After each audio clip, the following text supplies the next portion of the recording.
The Legend New Saravana Stores in Deepavali offer பவுனுக்கு ரூபாய் 1200 தள்ளுபடி அக்டோபர் 26 வரை. இயற்கையான டேட்ஸ், பாதாம், பிஸ்தா, கேஷு அண்ட் ஹனி கொண்டு தயாரிக்கப்பட்ட lion date nut bites. Jain Housing and Constructions presents Jain's Adarsh Avenue premium plots at Kundambakam from ₹29 lakhs onwards. நிறைய இடங்களில் சொல்லியிருக்கேன். நான் உயிரோடு இருக்க காரணமே அவர் தான். ஆக்சுவலாக ரொம்ப தான் எனக்கு தெரிஞ்சு ஒரு 16-17 வயசுலேயே நான் இல்லைன்ற மாதிரியான ஜோன் இருந்திருக்கும். ரொம்ப ஏற்றுக்க முடியாத ஒரு இழப்பு. ரோமோன்னு கூட இருந்த ஒரு பெரிய பலம் அவர். ஆக்சுவலாக ரோமோன்ன மாதிரியே பேசி, என்னம்மா இன்னும் தூங்காமல் என்ன பண்ணிகிட்ருக்க, பிச்சு விடுவேன், சித்தப்பா எங்கேயும் போல், இங்கே தான் இருக்கேன், ஒழுங்காக தூங்கணும் புரியுதா அப்படின்னு சொல்லி ஒரு வாய்ஸ் நோட் போட்டு விட்டேன். அந்த பொண்ணு அப்புறம் ஃபீல் பண்ணி எனக்கு மெசேஜ் பண்ணி, வாய்ஸ் நோட் கேட்டு தான் நான் தூங்கினேன். நான் கர்ணன் மாதிரிங்க அவர். ஆக்சுவலாக ரோமோன்னு ஆக்சுவலாக எனக்கு ஒரு மாதிரி எமோஷனாக இருக்குது என்ன சொல்லும் போது. கலக்கப்போதை சாம்பியன்ஸ் 3 இப்போ நல்லா பண்ணுற பர்ஃபார்மன்ஸ்க்கு 5000-10,000 கொடுப்பார். அப்படியே ஸ்பாட்டில் ஒரு 50,000 எடுத்துகிட்டு வருவார். அன்றைக்கி அவர் வருத்தப்பட்டெல்லாம் பார்க்கவே முடியாது. வருத்தமாவோ இல்லை உடஞ்சி போயோ அந்த மாதிரிலாம் பார்த்ததே கிடையாது. நான் good evening ladies and gentleman, such a warm welcome to one and all gather here. I really appreciate you. பக்கத்தில் யாராவது இருப்பாங்க, நானும் பார்த்துக்கிட்டே இருக்கேன். மேடையில் ஒருத்தர் பைக்கை பிடிச்சி பேசுகிறேன். அந்த அம்மா என்னன்னா, தம்மா பச்சை சேலை பிச்சு விட்ருவேன் அம்மா. எனக்கு தான் அந்த கொடுப்பனை இருந்ததுன்னு நினைக்கிறேன். அவரோட அந்த இறுதி ஊர்வலத்தில் அந்த வேனுக்குள்ளே உட்காந்துட்டு போன ஒரே நான் அவர் இன்னும் இல்லைன்னு அந்த சோனுக்கே இல்லை. நான் அவர் இன்னும் இருக்காருன்னு தான் நினச்சிட்டு இருக்கேன். எங்கேயோ. வணக்கம்ண்ணே. வணக்கம் ப்ரோ. எப்படிண்ணே இருக்கீங்க? நல்லா இருக்கேன். நீங்கள் எப்படி இருக்கீங்க? ரொம்ப சூப்பராக இருக்கேண்ணே.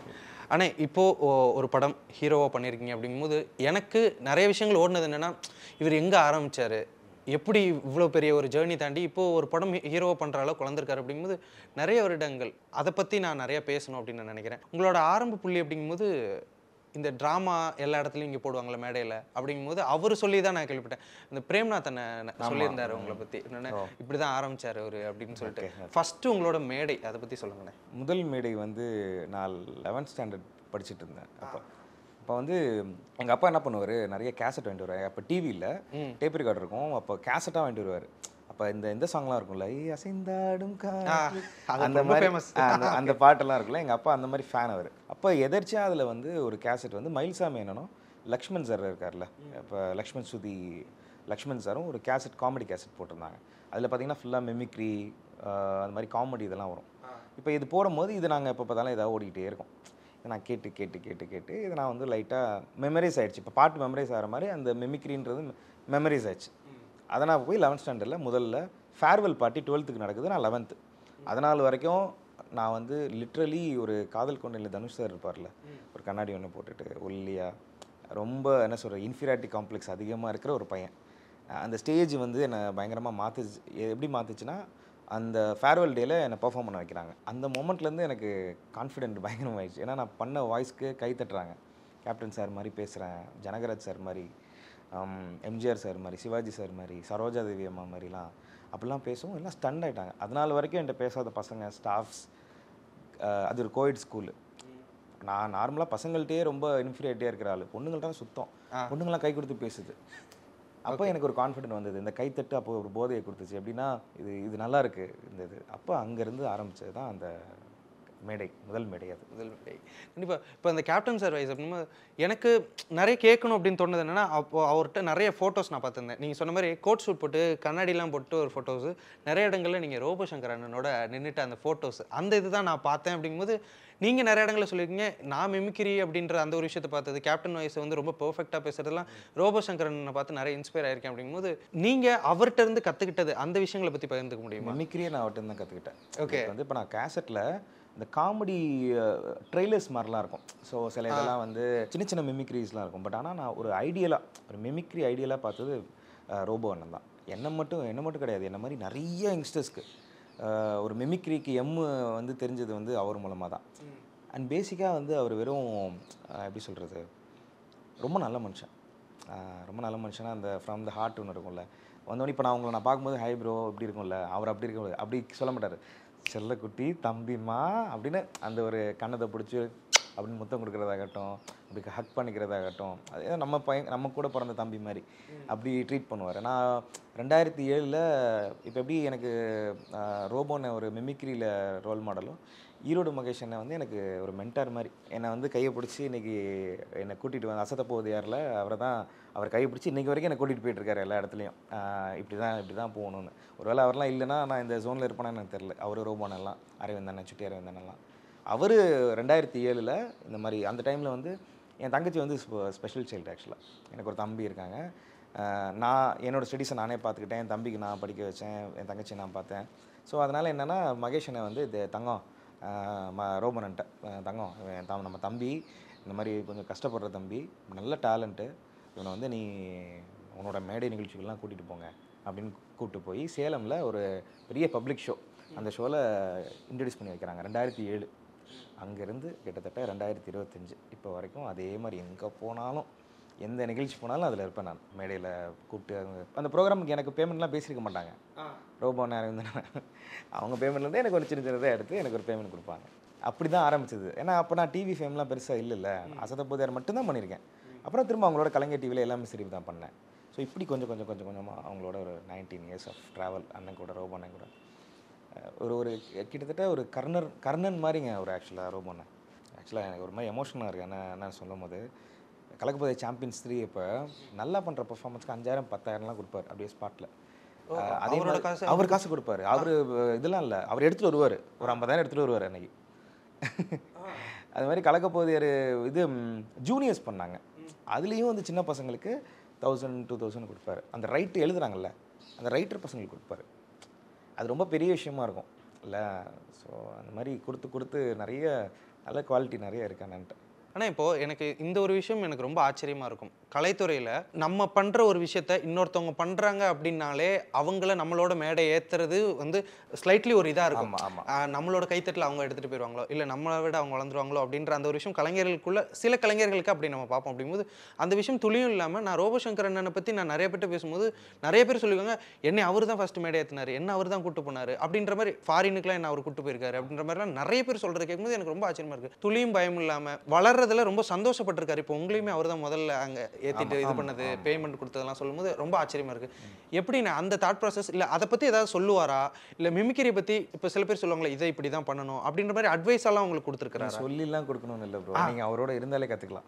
ஓகே, இன்றைக்கி நிறைய பேர் என்ன சொல்லுவாங்க, நீங்கள் நிறையா என்னோட ரெசம்பிளன்ஸ், நான் மிமிக்ரி வந்து எம்ஜிஆர் சார் மாதிரி பண்ண மாட்டேன், ரோபோன்னு எம்ஜிஆர் சார் எப்படி பண்ணுவார், என் ரத்தத்தின் ரத்தமாக வேம்பேப்புக்கவே அப்படின்னு அவர் பேசுவார். அதுதான் நான் பண்ணிகிட்ருக்கேன்.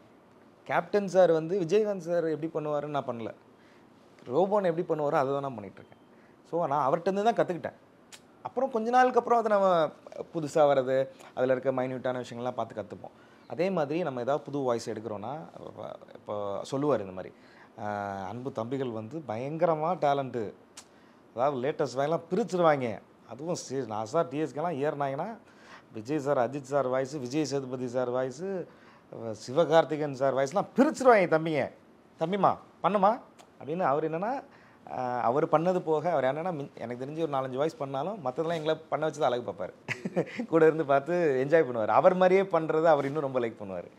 எனக்கு ரொம்ப பிடிக்கும் அவர் மாதிரி பண்ணுறது. அவர் கூடயே நின்று எனக்கு வந்து அவர் முன்னாடி அவர் வாய்ஸை பண்ணும். ஏன்னா அவர் ஒரு மெமிக்ரி ஆர்டிஸ்ட். எல்லா மெமிக்ரி ஆர்டிஸ்ட்டுக்கும் அவங்க வந்து ஒரு ஆர்டிஸ்ட் ஆகி நம்மளை மாதிரி யாராவது ஒருத்தவங்க பண்ணுவாங்களான்னு ஒரு ஆசை வரும். எனக்கே அந்த ஆசை இருக்குது. ஒரு நாள் டிஎஸ்கேன்ற ஒரு ஆக்டரை ஏதோ ஒரு வகையில் ஏதோ ஒரு மெமிக்ரி ஆர்டிஸ்ட் மிமிக்ரி பண்ணாங்கன்னா அன்றைக்கி தான் அது என்னோட மிகப்பெரிய சக்ஸஸ்.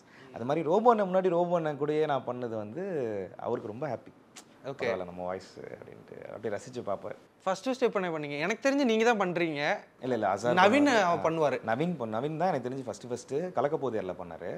நான் வந்து இப்போ எப்படின்னா, இப்போ நாங்கள் ஒன்றா ட்ராவல் பண்ணுறோம்ல, இப்போ அண்ணன் எப்படிலாம் பேசுவார், அதெல்லாம் நாங்கள் சும்மா ஜாலியாக ஜென்ரலாக பேசுவோம், மேடைகள்லாம் பேசுவோம் அண்ணன் மாதிரி கொஞ்சம் கொஞ்சமாக எடுக்கும்போது. பட் நவீன் வந்து கலக்கப்போதையார் ஃபைலை வந்து அதை கரெக்டாக யூஸ் பண்ணார். கரெக்டாக ஃபஸ்ட்டு அவர் தான் எடுத்தார். அசார் பேசுவார். இன்றைக்கி நிறைய பேர் பேசுகிறாங்க. ஆரம்பங்களில் ஆரம்பத்தில் எடுத்ததில் நானும் ஒரு ஆளுன்னு சொல்லலாம். ஓகே. நான் பட் நவீன் அண்ணன் பேசி பார்த்துருக்கேன், நீங்கள் பேசி பார்த்துருக்கேன். எனக்கு ரீசெண்டாக கூட நீங்கள் பேசும்போது ரொம்ப எமோஷனல் ஆச்சு. இப்போ நீங்கள் இப்போ பேசுனீங்கல்ல, நீங்கள் பேசும்போது எனக்கு கண்ணு முன்னாடி வந்துட்டு நான் அவர் கூட நிறைய இன்டர்வியூஸ் பண்ணியிருக்கேன், அடிக்கடி நான் அவரை பார்த்துருக்கேன், பேசியிருக்கும் போது எனக்கு நிறைய விஷயங்கள் அப்படி ரொம்ப பர்ஃபெக்டாக இருந்தது. அதனால கொஞ்சம் எமோஷனல் ஆயிடுச்சு எனக்கு. அப்படிங்கும்போது நீங்கள் அவர் வாய்ஸை எடுக்கும்போது உங்களுக்கு எப்படின்னு இருக்கும்? இப்போ கான்சியஸாக மிமிக்ரியும் பண்ணணும், உங்களுக்கு எமோட்டும் ஆகக்கூடாது அப்படின்ற அந்த தாட் ப்ராசஸ் எப்படி எடுத்துக்கிறேன்னா, நான் அவர் இன்னும் இல்லைன்ற அந்த ஜோனுக்கே இல்லை. அவர் இன்னும் இருக்காருன்னு தான் நினச்சிட்டு இருக்கேன். எங்கேயோ இருக்காரு, இல்லை ஈவெண்ட்டில் இருக்காரு, வெளியில் போயிருக்காரு, அந்த ஜோனில் தான் இருக்கேன். ரொம்ப ஏற்றுக்க முடியாத ஒரு இழப்பு ரோமோன்னு. ஒரு என்னன்னா, ஒரு கூட இருந்த ஒரு என்ன சொல்கிறது, ஒரு பெரிய பலம் அவர். ஆக்சுவலாக அவர் வருத்தப்பட்டெல்லாம் பார்க்கவே முடியாது. வருத்தமாவோ இல்லை உடஞ்சி போயோ அந்த மாதிரிலாம் பார்த்ததே கிடையாது நான். வாய்ஸ் அவர் இறந்துட்டாங்க. இறந்து அவரோட எனக்கு தான் அந்த குடுப்பனை இருந்ததுன்னு நினைக்கிறேன். அவரோட அந்த இறுதி ஊர்வலத்தில் அந்த வேனுக்குள்ளே உட்காந்துட்டு போன ஒரே நான் தான். அடுத்த நாள் வெரி நெக்ஸ்ட் டே விஜய் டிவிலேருந்து எனக்கு நைட்டே கால், இந்த மாதிரி ரோபோன் எனக்கு ஒரு ட்ரிபியூட் பண்ணுறோம், அது இது இதில் நீங்கள் பண்ணணும். நான் சொன்னேன், எனக்கு மனசு ரொம்ப பாரமாக இருக்குது, எனக்கு என்னால் எனர்ஜியே இல்லை. ஏன்னா எவ்வளோ அழுவ முடியுமோ அழுதுட்டேன். அழுது கண்ணீர் தீந்துருச்சு. அதுதான் ரியாலிட்டி. பண்ண முடியாது. ஆனால் தாம்சன் சார் விடாப்படியாக இருக்கார். நீ பண்ணாதான்டா ஜஸ்டிஃபையாக இருக்கும், வேறு யார் பண்ணாலும் எனக்கு தெரியல. அப்புறம் யோசித்தேன். நைட்டு ஒரு 2 தூக்கமே இல்லை, 3-4 மணி வரைக்கும் முடிச்சுட்டே இருக்கேன். காலையில் மத்தியானம் மேலே ஷூட்டிங்கு. அப்போ நான் நினச்சேன், கலக்கப்போவது யாரில் ரோபோனை மாதிரி நான் நிறைய கெட்ட போட்டு பண்ணியிருக்கேன். பர்ஃபார்மன்ஸ் நிறைய அப்ரிஷியேட்டும் வாங்கியிருக்கேன் அவர்கிட்ட. சாம்பியன்ஸ்லேயும் பண்ணியிருக்கேன். ஸோ இதுக்கப்புறம் நான் இந்த கெட்டப்பை நான் எப்போ போட போகிறேன்னு தெரில. லைக் நான் இப்போ சினிமாவில் ப்ராக்ரஸ் ஆகிறனால நான் இதுக்கப்புறம் எனக்கு கெட்ட போட போகிறேன்னு தெரில. ஸோ அண்ணனுக்கான ஒரு ட்ரிபியூட்டாக இருக்கணுன்றதுக்காக வெரி நெக்ஸ்ட் டே போய் பண்ணேன் நான். யூஸ்வலாக ஸ்டேஜில்னா இப்படி சலங்கை கட்டி விட்டால் ஒரு மாதிரி இருக்கும், எனக்கு அப்படி தான் இருக்கும். நான் ஸ்டேஜில் வேறு ஆளாக இருப்பேன். ஆனால் எனக்கு அப்படி என்னால் பண்ணவே முடியல. எனக்கு எனர்ஜியே வரல, என்னன்னு தெரில. அப்படியே ரொம்ப இறுக்கமாக இருந்தது. பட் ஸ்டில் அவருக்கு ஜஸ்டிஃபை பண்ணணுன்ட்டு முடிஞ்ச வரைக்கும் ட்ரை பண்ணி மாரி படத்தில் வர அந்த சனிக்கிழமை கேரக்டர் பண்ணேன். ஆனால் இப்போது அந்த வாய்ஸ் நீங்கள் பேசும்போது எனக்கே எமோட் ஆகும். அப்படிங்கும்போது அவங்க ஃபேமிலி மெம்பர்ஸ் அங்கே இருந்தாங்க, அவங்க ஒய்ஃப் என்ன சொன்னாங்க உங்கள்கிட்ட? அண்ணி எனக்கு அம்மா மாதிரி, பாப்பா என் தங்கச்சி மாதிரி. ஆரம்பத்துலேருந்து நான் வாண்டு சின்ன பாப்பாவிலேருந்து, ஏன்னா நானும் சின்ன பையன்லேருந்து தானே அவங்களோட இருக்கேன். நான் இப்போ ரொம்ப சின்ன ஏஜ்லேருந்து அவங்களோட இருக்கேன் நான். அப்போ ஆரம்பத்துலேருந்து தெரியும். நான் பாப்பா அண்ணன் இறந்ததுக்கப்புறம் நான் பொன்னழகி நம்ம ரோபனோட அண்ணன் பொண்ணு, அவங்களுக்கு அவங்க இன்ஸ்டாவில் பார்த்துட்டு இருந்தேன். இப்போ தூக்கம் வரலன்னு ஏதோ போட்டிருந்தாங்க. தூங்கவே இல்லை. ஐ திங்க் 3 மணி இருக்கும்னு நினைக்கிறேன். என்ன மாதிரியே அவங்கள முடிச்சிருந்தாங்க. அப்புறம் அவங்களுக்கு ஒரு வாய்ஸ் நோட் போட்டு விட்டேன். ரோபோனை மாதிரியே பேசி, என்னம்மா இன்னும் தூங்காமல் என்ன பண்ணிகிட்ருக்க, பிச்சு விடுவேன், சித்தப்பா எங்கேயும் போல், இங்கே தான் இருக்கேன், ஒழுங்காக தூங்கணும், புரியுதா அப்படின்னு சொல்லி ஒரு வாய்ஸ் நோட் போட்டு விட்டேன். ஹாப்பியாரு, ஒன்றும் பிரச்சனை இல்லை, நான் இருக்கேன் அப்படின்னு. அப்புறமேட்டு எனக்கு அந்த பொண்ணு அப்புறம் ஃபீல் பண்ணி எனக்கு மெசேஜ் பண்ணி அடுத்த நாள் காலைல வாய்ஸ் நோட் கேட்டு தான் நான் தூங்கினேன் நான். அப்புறம் இந்திரஜாக்கு, அப்புறம் மாப்பிள்ளைக்கு, அன்னைக்கு எல்லாத்துக்கும் சேர்த்து ஒரு வாய்ஸ் நோட் போட்டு விட்டேன். இந்த மாதிரி எதுக்கும் கவலைப்படாதீங்க, நான் ஈவெண்ட்டுக்கு தான் போயிருக்கேன், போய்ட்டு சீக்கிரம் வந்துடுவேன், டோன்ட் வரி அப்படின்னு சொல்லி எல்லாருமே சொல்லி தனித்தனியாக. இது எங்களுக்கு ஒரு மிமிக்ரி ஆர்டிஸ்ட்டாக எனக்கு என்ன ஒரு ஹாப்பினஸ்னால், அண்ணன் இல்லைன்றத இந்த உலகம் தான் நம்புது. ஆனால் இந்த வாய்ஸ் இருக்கிற வரைக்கும் அண்ணன் இருந்துக்கிட்டே இருப்பார். நான் அவங்கள்ட்ட தான் சொல்லிட்டு வந்தேன். இப்போ கூட உங்கள்கிட்ட ரோபோனுக்கு நான் எப்போ பேசணுன்னாலும் நீங்கள் எப்போ வேணால் பேச முடியும். எங்கள் அப்பாட்ட நினச்சா என்னால் பேச முடியாது. எங்கள் அப்பா வாய்ஸை யாரும் மிமிக்ரி பண்ண முடியாது இல்லையா. ஆனால் ரோபோன் அப்படி இல்லை. எங்களை மாதிரி நிறைய பேர் நினச்சா டக்குன்னு கொண்டு வந்துட முடியும். ஸோ ரொம்ப எமோஷனலாக இருந்தது. இந்திரஜாட்டையும் அதான் சொன்னேன், நான் வாய்ஸ் நோட்லேயும் சொன்னேன். நாங்கள் அப்படி தான் பிலீவ் பண்ணுறோம். லைக் அண்ணன் இருக்கார், இன்னும் இருக்கார். எங்களை மாதிரி இப்போ நான்லாம் வளர்கிறேன், இந்திரஜா தான் வளருதுன்னா அவர் போட்ட ஒரு விதை தான். நான் நிறைய இடங்களில் சொல்லியிருக்கேன், நான் உயிரோடு இருக்க காரணமே அவர் தான். ஆக்சுவலாக ரோபோனன் தான். இன்றைக்கி நான் உட்காந்து இங்கே இப்படிலாம் பேசியிருக்க மாட்டேன். உயிரோடு எனக்கு தெரிஞ்சு ஒரு 16-17 வயசுலேயே நான் இல்லைன்ற மாதிரியான ஜோன் இருந்திருக்கும். நான் உயிரோடு இருக்க காரணமே அவர் தான். எதனால நான் எப்படி சொல்கிறீங்க?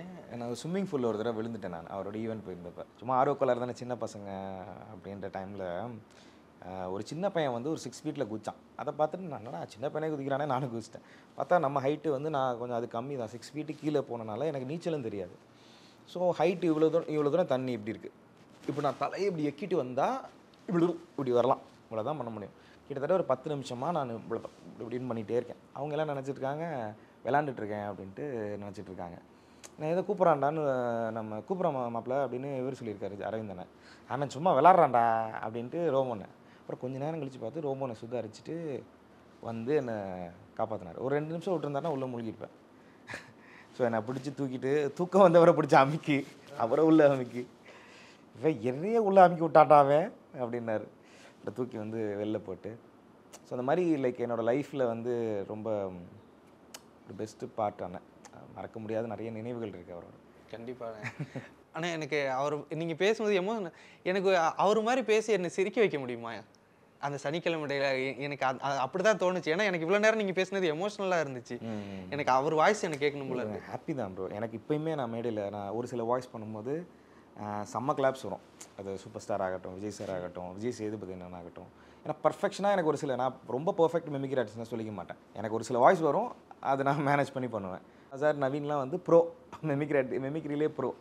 ஸோ அதில் எனக்கு ரோபோன வாய்ஸ்லாம் ரோபோனை இந்த இம்மான் அண்ணாச்சி அவர் வாய்ஸ் இதெல்லாம் சில வாய்ஸஸ்லாம் நான் பண்ணுவேன். ரோபோன வாய்ஸு கண்டிப்பாக அவர் எல்லாரையும் சிரிக்க வைக்கணும்னு தான் ஆசைப்பட்டவர். எங்கேயுமே அவர் வந்து அவர் வாய்ஸை கேட்டால் அழுணுன்னு நினைக்க மாட்டாங்க. கண்டிப்பாக பண்ணுறேன் ஷோ. சனிக்கிழமை டைலாக்கு யூஸ்வலாக ஸ்டேஜில் வந்து ஒன்று பண்ணுவார். வந்து ஆரம்பிக்கும் போது வந்து எப்படி ஆரம்பிப்பார்னா, ஆக்சுவலாக இங்கே மாறி படத்தில் தான் நீங்கள் பார்த்துருக்கீங்க. அவர் நார்மலாகவே இப்படி தான் ஆரம்பிப்பார். வந்து எல்லாம் அமைதியாக உட்காந்துருப்பாங்க. சில கல்யாண வீட்டுலாம் போனோம்னா ரொம்ப ரொம்ப கஷ்டமாக இருக்கும். மற்றவங்களாவது கை தட்டிடுவாங்க. கல்யாண வீட்டில் அப்படியே இல்லை அவங்க விஷயத்தை பேசிகிட்டு இருப்பாங்களா. வருவார் வந்து மைக் எடுப்பார். Good evening ladies and gentleman, such a warm welcome to one and all gather here. I really appreciate you. பக்கத்தில் யாராவது இருப்பாங்க. He is nice gentleman mister KD Kunjumohan. நானும் பார்த்துக்கிட்டே இருக்கேன். மேடையில் ஒருத்தன் மைக்கை பிடிச்சி பேசுகிறேன். அந்த அம்மா என்னன்னா, இந்த நகை என்னடி விலை, இந்த சேரீ எங்கடி வாங்கினேன்னு பேசிக்கிட்டு இருக்கு. தம்மா பச்சை சேலை பிச்சு விட்ருவேன் நான். அம்மா பார்க்கணும் பேசிகிட்டு இருக்கோம்ல நான். ஆமாம், இன்றைக்கி ஒரு அருமையான நிகழ்ச்சி. உண்மையிலேயே வந்து அவ்வளோ அருமையாக இருக்கும். அதாவது ஒரு சில பேர்லாம் வந்து இந்த மேடைக்கு முன்னாடி வந்து எனக்கெல்லாம் ஒருத்தர் ஓப்பனிங்கில் முன்னாடி உட்காந்துட்டு நான் மெமிக்ரி பண்ணுறேன், கமல் சார் வாய்ஸ் பண்ணுறேன், பார்த்துட்டு என்னை பார்த்துட்டு ஆக்கா அப்படின்னாரு. எனக்கு செம்ம ஹாப்பி. என்னம்மா ரசிக்கிறேன் அந்த ஆள். சரி அடுத்த வாய்ஸ் பண்ணேன் கேப்டன் சார் மாதிரி, அதுக்கும் ஆக்கா அப்படின்னா பயங்கரமாக பண்ணுறாரப்பா. சரி ஓகே அடுத்த வாய்ஸ் பண்ணுவோம் அப்படின்னு சொல்லிட்டு வேற ஒரு வாய்ஸ் பண்ணேன், அதுக்கும் ஆக்கா அப்படின்னாரு. பயங்கரம்டா. நான் எல்லாம் முடிச்சுட்டு அப்பயும் ஆக்கா ஆக்கா அப்படின்னா. அப்போ தான் விசாரித்தேன், அவருக்கு நரம்பு தளர்ச்சியாங்க. ஒரு நிமிஷத்துக்கு ஒரு தடவை ஆக்கா ஆக்கா இப்படியே சொல்லிட்டு இருப்பாரா. இது தெரியாமல் ஒரு அரை மணி நேரம் ப்ரோக்ராம் பண்ண லூஸாக பார்த்துருக்கீங்களா? அந்த லூஸு நான் தான் அப்படின்னாரு. ஆனால் சீரியஸ்லி வேறு லெவல்ண்ணே. ரொம்ப பெர்ஃபெக்டாக ஒரு விஷயம் பண்ணுறீங்க. எனக்கு கண்ணு முன்னாடி அவரே தான் வந்துட்டு போனார். நான் சிரித்தேன் கொஞ்சம் நேரத்துக்கு. ரொம்ப ரொம்ப சந்தோஷமாக இருக்குது. இது மாதிரி நிறைய பண்ணுவார். புது புது வாய்ஸ்லாம் எடுத்து ஜாலியாக பண்ணுவார். சில இதெல்லாம் எனக்கு ரொம்ப இந்த கிளடின் கின்சிலாம் பண்ணுவார் திடீர்னுட்டு. ஐயோ என்ன தெரியா அவர், அதாவது ரோபோன்னு ரெண்டு கின்சிலி பண்ணால் எப்படி இருக்கும். ஓகே. அப்புறம் கௌதம் வாசுதேவ் மேனன் வாய்ஸ் அதெல்லாம் பண்ணுவார். ஐயோ ரொம்ப இது மேலே ரொம்ப ஈடுபாடாக இருப்பார். ஆக்சுவலி மிமிக்ரி மேலே பாட்டு பாடுவார். ரொம்ப ஈடுபாடான ஒரு ஆள் கலைக்கு. அவர் நீங்கள் எந்த விஷயத்தில் ரொம்ப மிஸ் பண்ணுறீங்க? இப்போ அவர் இல்லை அப்படிங்கிறதுனால எனக்கு இந்த ஒரு விஷயம் மிஸ் ஆகுது என் லைஃப்பில் அப்படின்னா நீங்கள் எதை சொல்லுவீங்க? அவர் வாய்ஸ் நோட்டு தான். வாய்ஸ் நோட் எப்பயுமே போட்டுருவார். எப்படின்னா அவர் உடம்பு சரியாமல் இருந்தப்போ ஒரு 2 விஷயம் தான் மெயினாக சொன்னார். ஒன்று, எனக்கு ராமர் அண்ணனோட வீடியோவை பார்த்து எனக்கு என்னுடைய ஹாப்பினஸ் எனக்கு இருந்தது, எனக்கு மருந்தே அதுதான். அதுக்கப்புறம் என்னோடய அன்பு தம்பிகள் அசார் டிஎஸ்கே தான், அவங்களோட வீடியோஸ் தான். அப்படி பாராட்டுவார். செல்லம் அதுலேயும் இப்போ நானும் அசாரும் ஒரு எபிசோட் பண்ணியிருந்தோம். நான் வந்து ஒரு நார்த் இந்தியன் ஆன்டி மாதிரியும், அசார் வந்து ஒரு லோக்கல் ஆன்டி மாதிரியும். அது ஒரு எவர்கிரீன் ஹிட். அது நான் கூட அதில் கொஞ்சம் ஹிந்தி மாதிரிலாம் பேசி ஹிட் ஆச்சு. அது வந்து திரும்ப அவர் பார்த்துட்டு எங்களுக்கு மெசேஜ் போடுறாரு. தம்பிம்மா, நான் வந்து கலக்க சாம்பியன்ஸ் பார்த்தேன், நீரும் அசாரும் வந்து இந்த லேடி கிட்ட போட்டு பண்ணியிருக்கீங்க, பயங்கரமாக சிரிச்சேனா. என்ன என்னுடைய அன்பு தம்பிகள் வந்து இவ்வளோ டேலண்ட்டாக இருக்கீங்க. லேடி கெட்டப்பில் நீ ஒரு மாதிரி தினுசாக இருக்க, அவன் ஒரு மாதிரி இருக்கான், நேரில் கிடச்சான்னு வச்சுக்க சூப்பர்மா, வேறு லெவல் செல்லம். அன்பு தம்பிகளே முத்தங்களை வாங்கிக்கோங்க அப்படின்னு அனுப்புவார். நான் மிஸ் பண்ணுறது அவரோட வாய்ஸ் நோட்டு தான். எப்பயுமே போடுவார் வாய்ஸ் நோட்டு. அதாவது ஒரு சில பேர் ஒரு பீக் போயிட்டாங்கன்னா அவங்கள்ட்ட ஒரு மெசேஜஸோ ஃபோன் காலாக இருக்காது, ஃபோன் எடுத்தால் எடுக்க மாட்டாங்க, அந்த மாதிரி ஆகிடும். பட் அவர் அப்படி இல்லை. எப்பயுமே நம்ம ஒன்று பண்ணால் ஏதாவது ஒன்று அனுப்புவார். நான் ஏதாவது அவருக்கு அனுப்புனேன்னா இது பண்ணுவார். நான் ஏதாவது உரிமையாக இப்போ கேட்கலாம். இப்போ நான் அவர் டிவேஜிவாக இருந்தாருன்னா ஃபஸ்ட்டு அவர்கிட்ட தான் போயிருந்திருப்பேன். ஆனால் எனக்கு ஒரு வீடியோ பீட் கொடுங்க, உரிமையாக கேட்குற ஒரு சில ஆட்களில் ரோபோன்னு. கண்டிப்பாக இப்போது சேனல்லேருந்து டிவிலேருந்து வந்ததுலேருந்து இப்போ சிவகார்த்திகேயன் அண்ணனாக இருக்கட்டும், மணிகண்டன் அவர்களாகட்டும், ரோபோ சங்கரன் எல்லாம் நிறைய நீங்கள் அஜித் சார், விஜய் சார் எல்லாருக்கூடையுமே அவர் பண்ணிட்டார். அப்படிங்கும்போது இப்போ அதற்கடுத்து நீங்களும் அவரோட வழியிலேயே நீங்களும் ஜெயிக்கணும் அப்படின்றது தான் என்னோட ஆசையும். கண்டிப்பாக அதுக்கு வாழ்த்துக்கள். எனக்கு அவரோட லெகசின்னு ஒன்று இருக்குல்ல. இப்போ நிறைய இடங்களில் அவர் சொல்லியிருக்காரு, என்னோட சிஷ்யன் என்ன சொல்லியிருக்காரு, அவங்க ஃபேமிலிக்கு தெரியும். எனக்கு என்னென்னா, எனக்கு வந்து அவர் இன்னும் செலிப்ரேட் பண்ணப்படலைன்ட்டு தான் எனக்கு கொஞ்சம் வருத்தம். அவர் வந்து இப்போ என்ன பண்ணல அவர் ஆக்சுவலாக அஜித் சார் கூட அவ்வளோ பிளாக் பஸ்டர் ஒரு படம், மாரின்னு ஒரு படம், பெரிய ஒரு பிளாக் பஸ்டர் படம். அதுக்கப்புறம் அவர் வந்து இப்போ வேலைன்னு வந்துட்டு வெள்ளைக்காரன் பண்ணால் அன்றைக்கி காலையில் 6 மணி இருக்கும். என் பொட்டாட்டி மல்லிகை படத்தில் வந்தாலும் இந்த டயலாக் இந்த காமெடிக்காகவே இந்த படம் ஓடிச்சு. ஆமாம். அதுக்கப்புறம் வாயமூடி பேசுமாகட்டும், ரொம்ப கேஷுவலாக சிலதெல்லாம் பண்ணியிருப்பார், பயங்கரமாக பண்ணியிருப்பார். மேபி அவர் இன்னும் செலிப்ரேட் பண்ணியிருக்கணுமோ அப்படின்னு. பட் ஓகே, எனக்கு ஐம் ஸோ ஹாப்பியாக அந்த கலைமாமணி அவார்ட்லாம் வந்து எந்த மிமிக்ரி ஆர்டிஸ்டும் எனக்கு தெரிஞ்சு வாங்கியிருக்காங்களான்னு தெரியல. வாங்கியிருப்பாங்க, பட் ஸ்டில் எனக்கு தெரிஞ்ச சர்க்கிளில் ரோபோனை வாங்கினதெல்லாம் பெரிய ப்ரைடு தான். பட் நான் அவங்களோட லெகசியை நாங்கள்லாம் வளரும் போது அவர் எங்கேயோ ஒரு இடத்துல இருந்து தம்பிங்க சூப்பராக வளர்ந்துட்டு இருக்காங்கன்னு அவர் ஹாப்பியாக இருப்பார். அதுதான் நான் பிலீவ் பண்ணுறேன். கண்டிப்பான நீங்களும் இன்னும் அடுத்தடுத்த உயரத்துக்கு போகணும் அப்படின்றத என்னுடைய ஆசையும். நிறைய விஷயங்கள் பகிர்ந்துக்கிட்டீங்க. தேங்க்யூ. நான் முன்னாடி ரோபோ சங்கர் அண்ணனை வந்து நிறுத்தினீங்க. ரொம்ப நன்றி. ரொம்ப நன்றி. Thank you. The Legend New Saravana Stores in Deepavali offer பவுனுக்கு ரூபாய் 1200 தள்ளுபடி அக்டோபர் 26 வரை. இயற்கையான டேட்ஸ், பாதாம், பிஸ்தா, கேஷு அண்ட் ஹனி கொண்டு தயாரிக்கப்பட்ட lion date nut bites. Jain Housing and Constructions presents Jain's Adarsh Avenue Premium Plots at Kundambakam from ₹29 lakhs onwards.